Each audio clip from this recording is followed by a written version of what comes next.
ত্রয়োদশ জাতীয় সংসদ নির্বাচন সামনে রেখে প্রার্থীর তালিকা ঘোষণা করেছে জাতীয় নাগরিক পার্টি। এর মধ্য দিয়ে প্রথম ধাপে 125 জনকে মনোনয়ন দিয়েছে এনসিপি। বেশ কিছু আসনে জায়গা পেয়েছেন দলের হেভিওয়েটরা, যেখানে জামায়াত ও বিএনপির প্রার্থীর সঙ্গে লড়াই হতে পারে হাড্ডাহাড্ডি। তবে আগেই বিএনপির চেয়ারপারসন খালেদা জিয়ার আসনে প্রার্থী না দেওয়ার ঘোষণা দিয়েছিলেন এনসিপির মুখ্য সমন্বয়ক নাসিরউদ্দিন পাটোয়ারি। জানিয়েছিলেন তার দল প্রার্থী দেবে না খালেদা জিয়ার বিরুদ্ধে।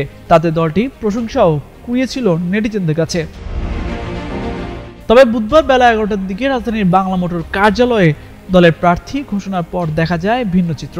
এদিন সংবাদ সম্মেলনে একে একে প্রার্থীদের নাম তুলে ধরেন দলের সদস্য সচিব আক্তার হোসেন। ঘোষিত তালিকা অনুযায়ী 125টি আসনের মধ্যে দিনাজপুর 3 আসনে শাপলাকলির হয়ে নির্বাচনে অংশ নেবেন আহম শামসুল মুক্তাদির। কিন্তু এবারের নির্বাচনে এই আসন থেকেও বিএনপির মনোনয়ন পেয়েছেন খালেদা জিয়া। অর্থাৎ এই আসনে বিএনপির চেয়ারপারসনের বিপক্ষে লড়বেন এনসিপির মুক্তাদির। এছাড়া এই আসনে জামায়াতের প্রার্থী অ্যাডভোকেট মইনুল আলম।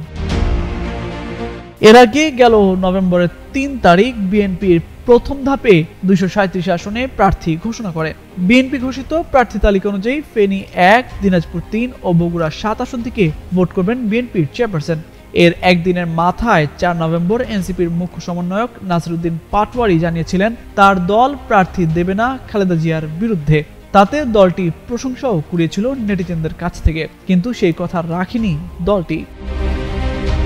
এদিকে আসন্ন নির্বাচনে ঢাকা 11 আসন থেকে লড়বেন এনসিপির আহ্বায়ক নাহিদ ইসলাম। পঞ্চগড় 1 আসন থেকে লড়বেন দলটির উত্তরাঞ্চলের মুখ্য সংগঠক সার্জিস আলম। অন্যদিকে কুমিল্লা 4 আসন থেকে লড়বেন দলের দক্ষিণাঞ্চলের মুখ্য সংগঠক হাসান আব্দুল্লাহ। তামজিদ মির্জা, যুগান্তর নিউজ।